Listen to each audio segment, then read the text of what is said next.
your attention to the exits.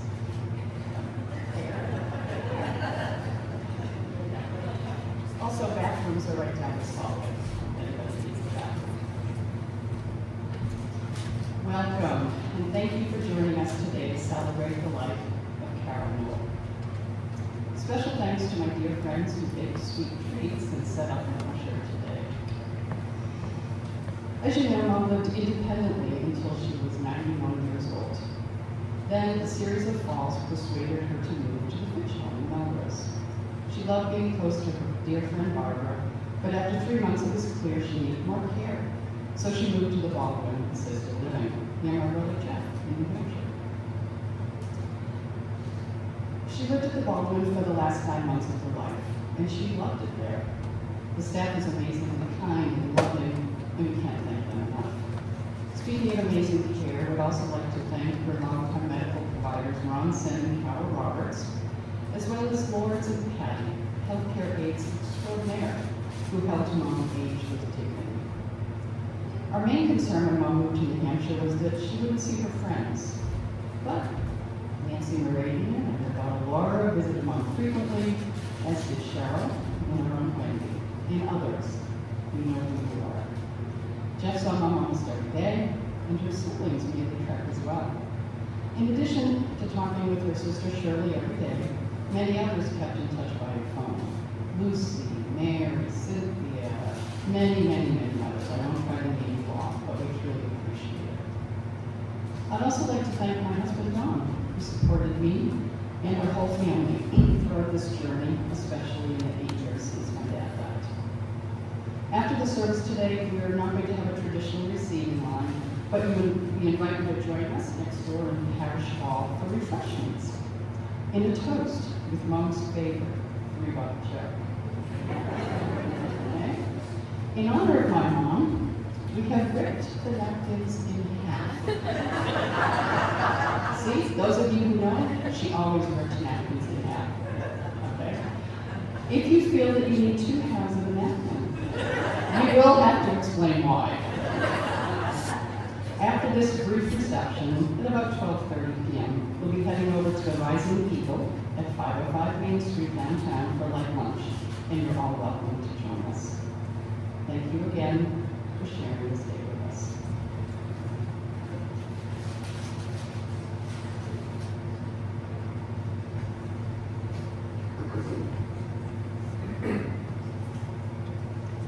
The poet Brian Patton wrote, "How long does a person live after all? 1,000 days or only one? 1 week or a few centuries? How long does a person spend living or dying? And what do we mean when we say forever?" We fret and ask so many questions. Then when it comes to us, the answer is so simple after all. A person lives for as long as we carry them inside us, for as long as we carry the harvest of their dreams, for as long as we ourselves live, holding memories in common, a person lives. Please rise now in body or in spirit for our opening hymn, which is number 360 in the gray hymnal. The gray hymnals are below the pew in front of you, most likely, or at the end of your pew. It's number 360, Here We Have Gathered.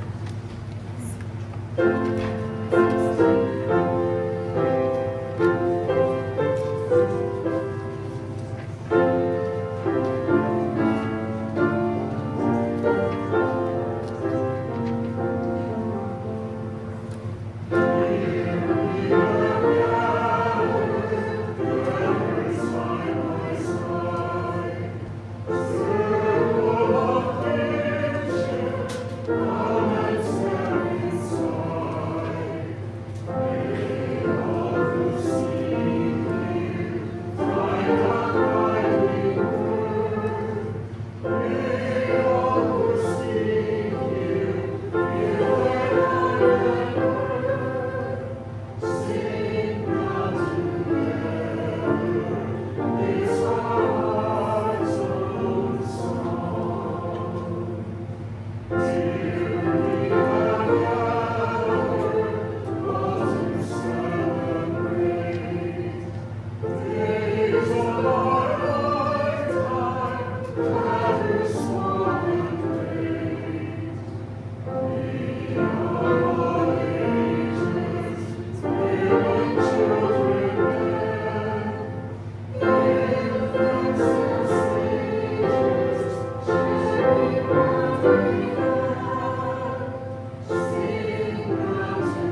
Roslindale, Massachusetts. She was the second of 6 children. There were challenging times growing up, and as the eldest daughter, Carol took on an active role in taking care of her younger siblings. In high school, Carol met and fell in love with David Newell, a classmate, and they married on February 7, 1953. For several years, the couple lived with Dave's parents on the 3rd floor of their home. Dave's parents adored Carol, and they made her feel very welcome. David and Carol bought their first home in West Peabody, which they quickly outgrew. They moved to Melrose, where they raised their 5 children, Jeffrey, Lori, Janice, Denise, and Diane. Being a stay-at-home mom of 5 kept Carol very busy. Imagine making 6 lunches every morning. Carol was always an active person. She loved yoga, bowling, cross-country skiing, playing bridge with friends, ballroom dancing, travel, and spending time in the sun at the family summer home on Lake Minnesota in New Hampshire. She also enjoyed entertaining. I'm told she was a stylish and gracious hostess to her many friends and family members over the years. Carol had 10 grandchildren and 10 great-grandchildren. The latter, well, some called her Nana, her grandchildren called her Nana, and her great-grandchildren called her Nana. She loved visits and enjoyed playing cards and cribbage with all of them. One final interesting note, Carol first came to our church here way back in 1994, over 30 years ago. She and Janice came to hear a talk by Boston Globe writer Linda Wagner that the church had hosted. They were both impressed at how nice the people were here, and Janice and her family joined our church shortly thereafter. And now, on behalf of the Newell siblings, Carol's son Jeff will share memories about their mother.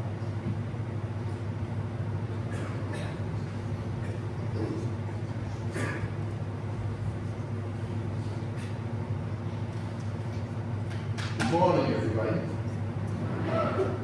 For those of you who don't know me, I'm Jeff, and I was my mom's favorite son. Actually, I was her only son. She also had 4 wonderful daughters. This truly is a celebration of a full, wonderful, happy life. Like all lives, hers was punctuated with peaks and valleys, but many more peaks. Mom had 5 beloved siblings: Henry, Shirley, Roger, Norman, and Audrey. From what I hear, this was mentioned, her childhood was a bit difficult. The family was poor, and at an early age, being the oldest girl, she took on some of the motherly duties. But in high school, at the age of 15, she met my dad. She would tell the story of him asking her for a date, and the only reason she said yes was because he had a car. It wasn't common for a high school kid to have a car in those days. It turned out to be the best decision of her life. It was the beginning of an amazing love story that lasted 70 years. They loved nothing more than to spend time together. When Dad got home from work, they would sit together on the couch talking about the day. They each would have a drink, one drink, never more. Us kids knew not to disturb them at this time. They never argued, as long as my dad did what he was told. They enjoyed doing many things together, often with their many friends, including ballroom dancing, bowling, and playing bridge. They loved walking together, always holding hands. Our parents owned a cottage on Lake Winnisquam in New Hampshire and loved spending time there, whether alone or with friends and family. My mom and dad were fortunate to do a lot of traveling. They spent time on Sanibel Island with their good friends Chuck and Cynthia, Myrtle Beach, several trips to the West Coast to visit Laurie and Diane, mostly Laurie because she was her favorite. They also sailed the oceans on several cruises, 4 of which were enjoyed by the whole family. Some great memories were made on those trips. A couple of the cruises were more adventurous than expected. On a cruise to Bermuda with friends, the ship had a fire and never made it to their destination. The ship limped back to Boston minus an engine. On a cruise to Alaska, Dad had a medical emergency and had to be airlifted from the ship. We had many fun family vacations. I remember trips to Alton Bay, catching chipmunks with a peach basket and crawfish in the lake. We stayed at a cottage in Brewster on Cape Cod. One memory that stands out is when my cousin David and myself convinced my cousin Jimmy to steal Playboy magazine. What could go wrong? Well, of course he was caught and the police were called. Jimmy was put in the back of the cruiser and delivered to the cottage. Imagine the look on my mother's face when he showed up. The worst part was we didn't get to keep the magazine. I tell you that story because my mom loved to tell that story, how she and Jimmy's mom, my Aunt Shirley, were scolding the 3 of us while trying not to smile or laugh. That's my most vivid memory from our many weeks vacationing on Cape Cod. I think there was a beach there too.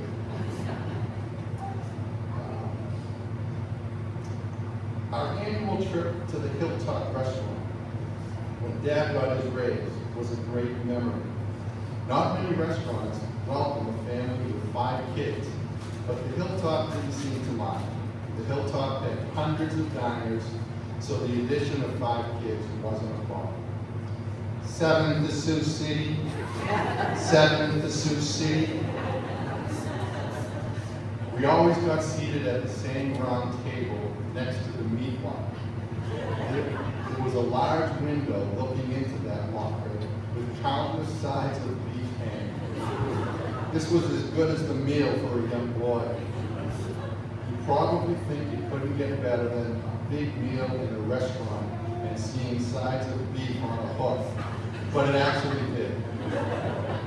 On the way home, my mom would run into Brigham's and pick up chocolate chip ice cream and hot fudge. When we got home, she made us all hot fudge sundaes. What a day. I have a couple of personal memories about my mom I'd like to share. One was when I was in grammar school, and it was Valentine's Day. As you know, we would share Valentine cards with classmates. When I got the cards home and I was looking them over, I found one that said, "From your secret admirer." Oh my God, a girl likes me. My heart was aflutter. Who could it be? I was so excited. I spent the next couple of days looking at all the girls, wondering which one of them wanted to marry somebody. I finally went to Mom for advice. How do I find out who my secret admirer is? She said, "I am your secret admirer. I put that card into your classmates." Boy, was I disappointed. Although I was a little upset, Mom's heart was in the right place. And I'll never forget that special Valentine from my secret admirer, my mom. Another great memory was my birthday. No, not the presents, the meal. Mom would let us pick out anything we wanted for our birthday dinner. I would always pick the same thing, big stuffed shrimp. I loved it. Dad would go to Peabody to pick up the colossal shrimp, and Mom would cook them to perfection. She made every birthday memorable. One of my sisters would pick hot dogs and beans for her birthday dinner, even though we would often have that on Saturday nights. I'm not going to mention any names, but she became a rather famous nutritionist.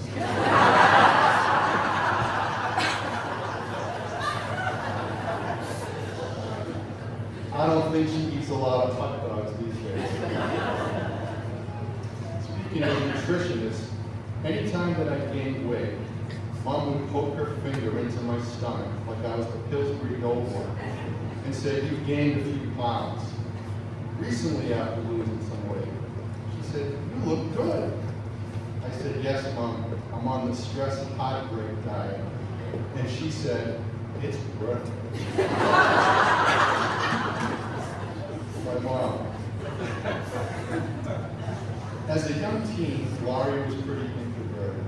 When she expressed an interest in karate, Mom knew that Laurie wouldn't take the first step, so she signed both of them up for lessons. Mom dropped out after the first month, and Laurie continued for years. That's the kind of mom she was. Janice recalls that Mom drove up with 4 men to take her to lunch when she was a freshman, struggling after, believe it or not, failing a calculus test.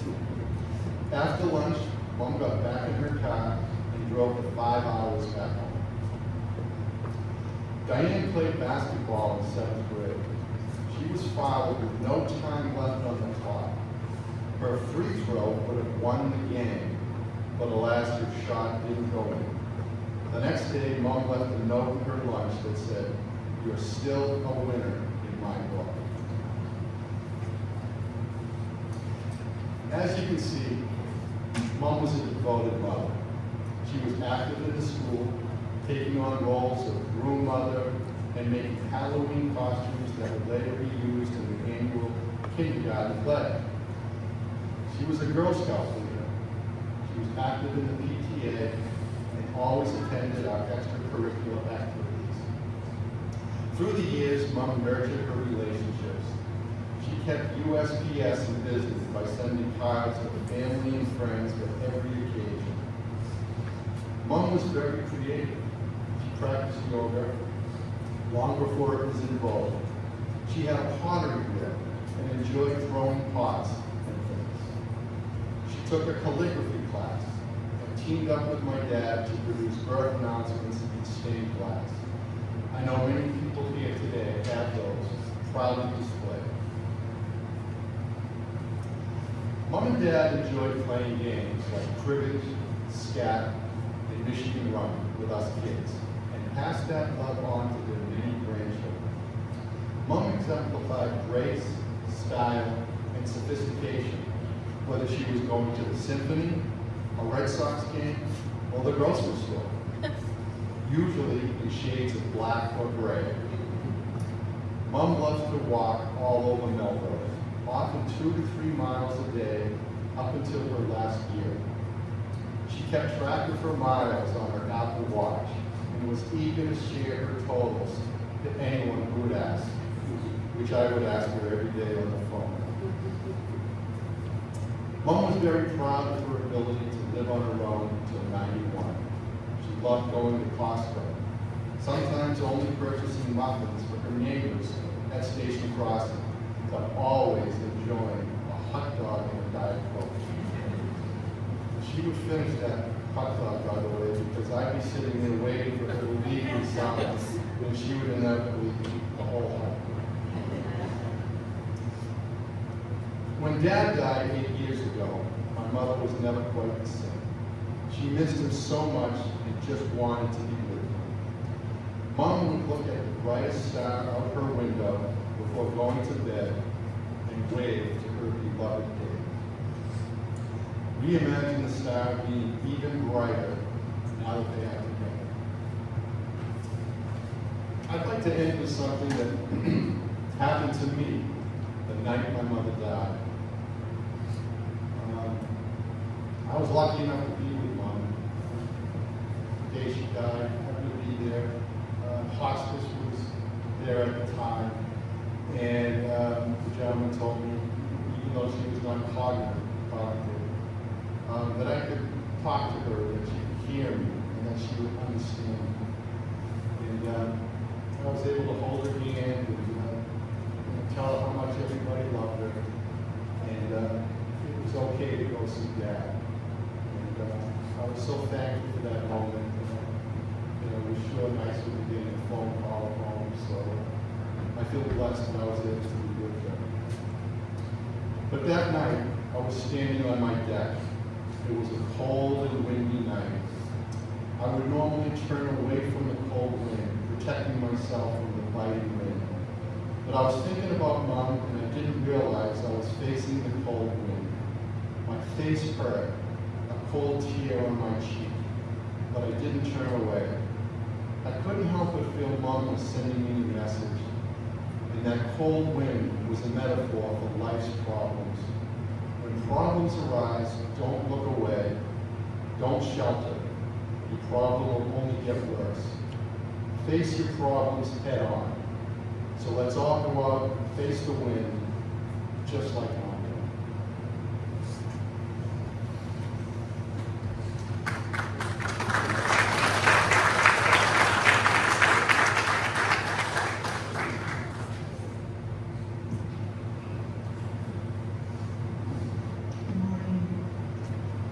Janice invited me to sing this song because her dad, Dave, requested it to be sung at his memorial service.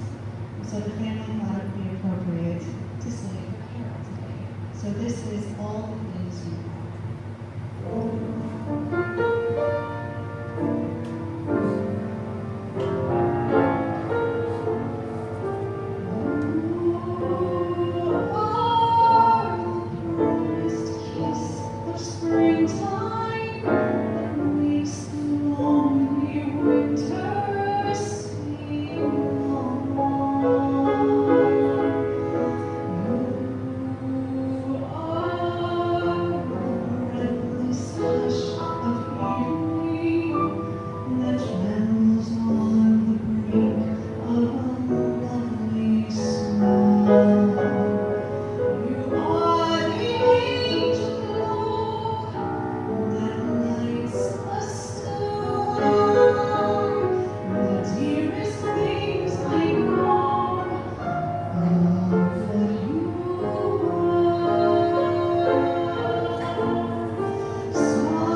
said, we were little kids, she babysat for us.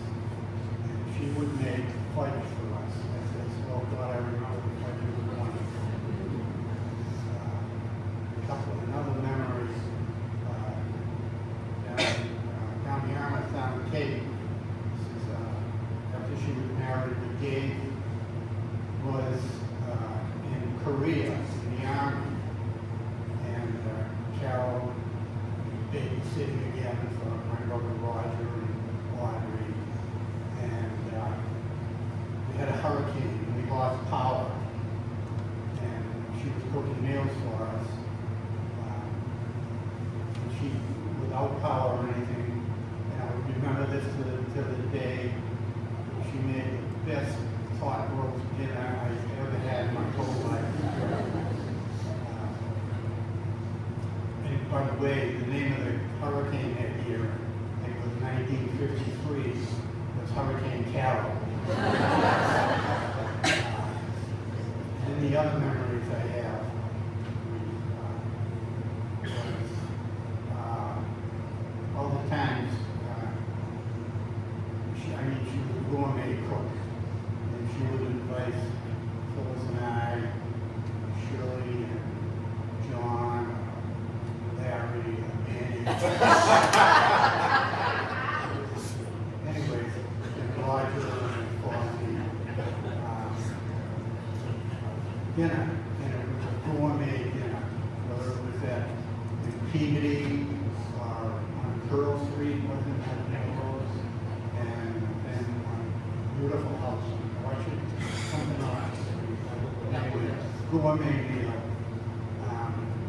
And then after that, we would play cards. Usually penny ante, poker, 7 cards, the second thing Carol did not excel at was playing poker. I know she was a great bridge player, but poker was not her game. She didn't have a poker face. And whenever she got a good hand, I could tell. She'd but then again, when you play cards like that, it was dealer's choice. And when it was Carol's turn to pick the game, be it poker or 7 card stud or something like that, she would play poker or 7 card stud. But someone would have a wild card now and then. Carol, being the wonderful, loving person she was, would have deuces for a while, a red 7 for a while, black 9 for a while, 1-9 jacks for a while. Anyways, that's just a beautiful sister to me. Her and Dave showed us how to live our life with love, really. I think all of us learned from Carol and Dave 70 years marriage, what love really was. She was a wonderful mother, grandmother, great-grandmother, sister, aunt, and a wonderful friend. I think we're all blessed to have known Carol.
We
have been remembering with joy, gratitude, and sorrow Carol Newell.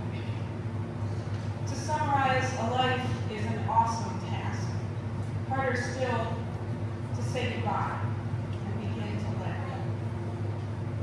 It is understandable in this moment to ask for help and comfort.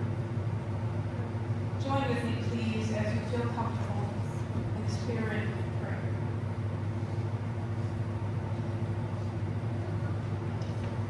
Spirit of life and of love, God of many names and of none, mystery of being, we have gathered here to remember with love our dear Carol and to release her, to bless her journey onward with our stories and our tears. As we turn now back to our own lives, grant us the courage to honor Carol by living fully and joyfully. Help us to cherish one another and every day we are given by opening to laughter and stories, shining out our own unique light on our loved ones and on the world. We give thanks this day for all that Carol was, for all the blessings of her remarkable life, for all she accomplished and shared with us, and for the memories we will treasure all the days of our lives. Amen.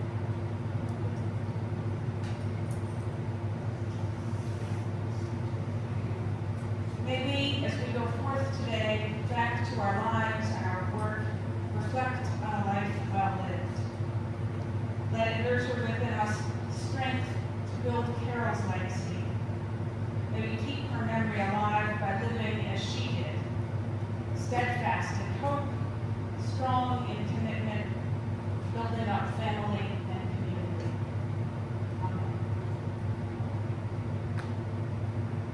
Our service is now ended. After a brief post, we invite everyone to join us